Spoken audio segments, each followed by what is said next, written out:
Happy winter break, everyone. We don't have a government. It's anarchy. No, I'm just kidding. We have a government. It's just slightly shut down, which is why I'm making this video, so that you should be educated while lying on a Miami beach or going to Fun Station, either one.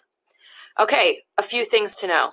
The federal government is the government for the whole country. Whether you're in New York or Florida or California or Alaska, the federal government is in charge. Now, our system runs mainly on two political parties. There are more, but we basically have a two-party system. A political party is an official group of people with similar opinions about the government. And we have two, the Democrats and the Republicans. And you should also know that we have three branches in the federal government, but you really only need to know two for the purpose of this video. We have the legislative branch, which is also called Congress, and they're made up of the House of Representatives and the Senate. And this Congress is an assembly of elected people that citizens like me and your parents and neighbors choose. And then you have the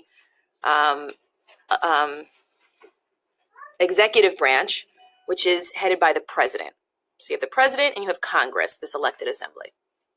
All right, so let's talk a little bit, shall we?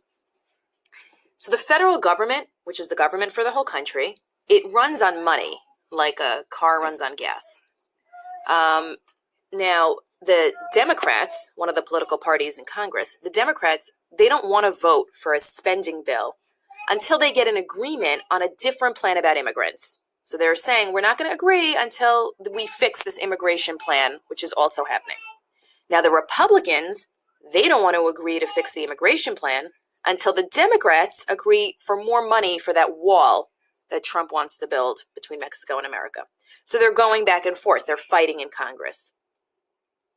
Now, Congress is at a standstill, right? And after the Senate vote failed, the government, quote, shut down.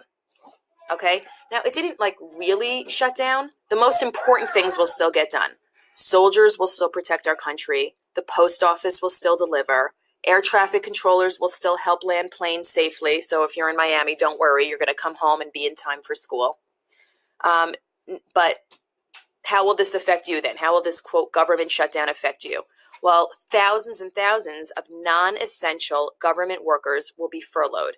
That means government people that aren't considered super important will have to take sort of a non-paid vacation. So that means no national parks. So if you're in Wyoming, I'm really sorry that you decided to spend winter break in Wyoming.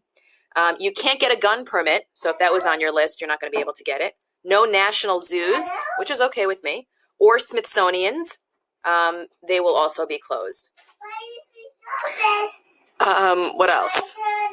Do you know that some people in NASA, which is the space program, they're basically all furloughed. They keep the minimum amount just to make sure that anybody in space is safe, but everybody else goes home. So when will this end? This ends when one side agrees to give in, basically. And the problem with that is whichever side agrees to give in will also most likely be the side that's blamed. So, the Democrats, the Republicans, they're both we don't want to give up. It's basically the federal government is throwing a huge tantrum. That's really what's happening. Okay, I hope you've enjoyed this wonderful lesson. Now you feel smarter on your vacation, and I'll see you next Monday. Created using Powtoon.